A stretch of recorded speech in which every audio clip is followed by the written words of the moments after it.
How do I read a Vernier caliper? For the metric version of Vernier caliper, each graduation on the main scale is 1.0 mm.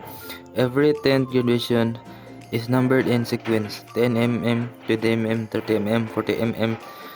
Over the full range of the scale, it provides for direct reading in millimeters. The Vernier scale is graduate in 50 parts.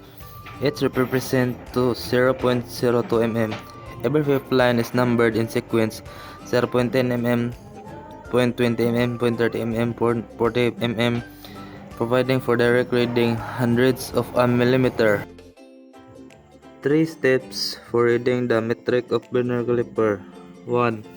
To count how many mm lie between the zero line on the main scale and the zero line on the Vernier scale. It is 23 mm on the main scale. 2. Then to find the line on the Vernier scale which exactly coincide with the line on the main scale. The 20th line coincides with the line on the main scale. Step 3. Finally add the reading in hundredths on the Vernier scale to the reading on the main scale. 23 mm plus 0.4 mm equals 23.4 mm.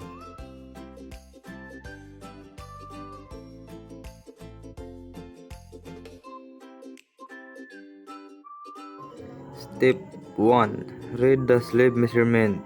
Step 2. Next, read the thimble measurement. Step 3. Now read the Vernier. The Vernier will provide the 10,000th place of your decimal measurement. Step 4. Finally add it up. Add your thimble measurement to our sleeve measurement, then just tack your Vernier measurement onto the end.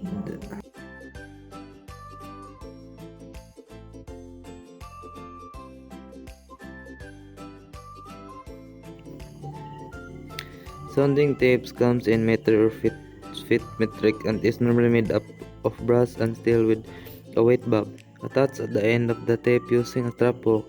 It is the most commonly used methods used for calculation of tank capacity.